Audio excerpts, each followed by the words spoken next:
short presentations and comments to some of the contents of this yearbook. We have here with us today Sambo, who is an Inuit from Alaska. She's the chairperson of the UN Voluntary Fund for Indigenous Peoples and an assistant professor at the University of Alaska, Anchorage, in political science. And then we have Adam Koleit Ole Warabu. He is the coordinator of Paikodeo, Parakuyo, and a side pastoralist organization in Tanzania. And on my other side here we have Devashish Roy. He is the traditional chief of the Chakma people in a region of the Chittagong Hill Tracts in Bangladesh, and also a lawyer, and also serves in many other important functions in Bangladesh. And with me at this side is Kathleen Westendorf, who is this year's and last year's editor of the yearbook, and is coming from the Secretariat of IWGIA in Copenhagen. It's always a big honor for us to be able to present our yearbook, and we are only able to do so because of the donors that support us. And this would not have been possible without the support of them. So I take the opportunity on behalf of Foreign Affairs, the Swedish Ministry of Foreign Affairs, and the Finnish Ministry of Foreign Affairs. So the Nordic countries is behind the publication of this important yearbook. It is, as usual, coming in both Spanish and an English edition, and since last year it was also issued as a CD with a combined English and Spanish edition on one CD. A logistical commentary: we will not hand out the books before the presentation is over, so you still have to have some patience until you actually can have the copy in your hands. So we speak in this unique session.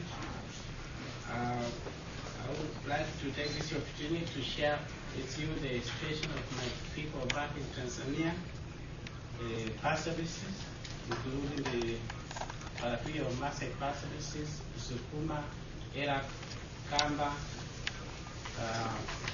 and other groups.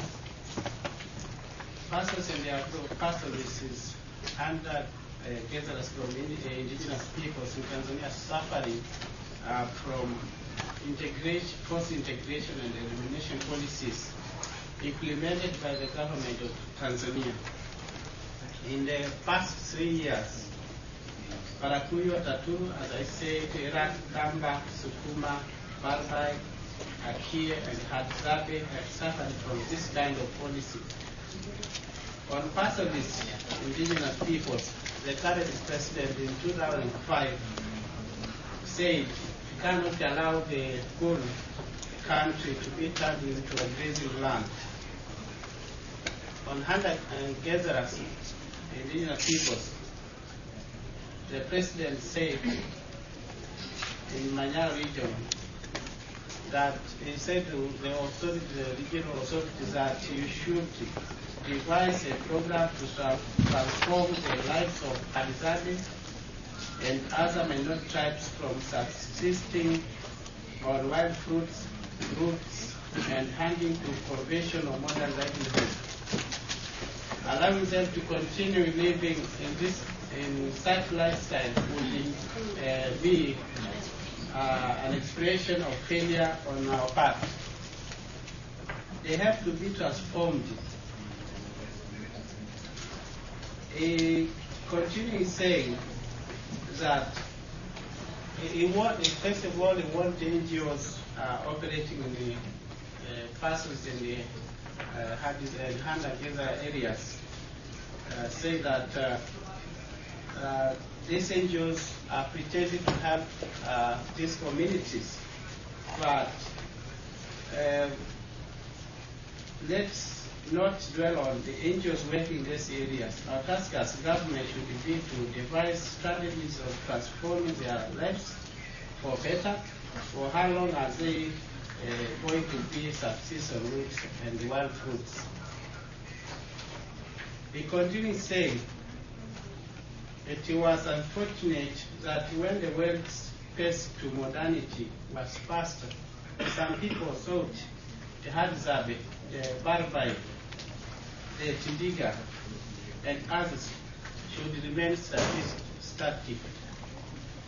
He said even in Europe and elsewhere in the modern world, mankind has gone through a metamorphosis for the better, citing the gypsies who also lived as primitive lifestyles, but most of whom are now transformed. The government allocated the Hadzabe land in Buru district in the Manyara region to a foreign investor, but angels had the kind of conduct gatherers, and later the investor had to abandon. The situation of headers is getting worse. In the past 3 years alone, more than 10,000 persons in the agro persons have been evicted, and 400,000 livestock taken away by the government. Where we are forced to pay fines for damaging the environment, where we are supposed to pay 30,000 Tanzanian shillings per cow for damaging the environment, and there was no law that stated that we should pay that amount for damaging the environment. Where we are not compensated, many people are driving to from there, Rukwa, Morogoro, to a region called the Lindi, and there we are not compensated, we are not supported to transport their livestock. We see the government officials treat them for their own use. Pastoralist NGOs in Tanzania and outside the country made a number of initiatives to stop further eviction of pastoralists and agro-pastoralists because that was great violation of human and animal rights. In April 2007, the government appointed a commission that investigated eviction in Bara district in Beira region, but the commission report was put in the shelf. In April 2009, the government appointed a team of 4 experts to investigate the evictions in the Morogoro region, but there is little hope of redress because of historical country actions against pastoral indigenous peoples. We have a number of requests. One requests the Special Rapporteur Fundamental Human Rights of Indigenous Peoples to pay urgent visit to Tanzania to learn the current situation of human rights violation for humanitarian assistance. Second, we also request humanitarian relief to families of pastoralists going hungry as a result of the eviction. Thank you, Mr.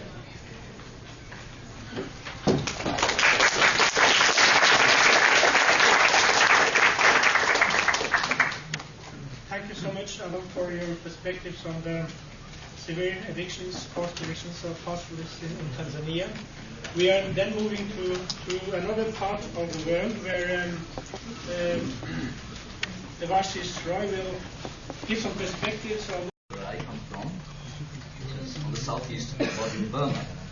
And it also tells you, the part of the Chittagong Tract tells you the background of our region, the long 20-plus year armed struggle, underground movement. In fact, we have 2 former members of the underground here with us. It tells us about the peace accord.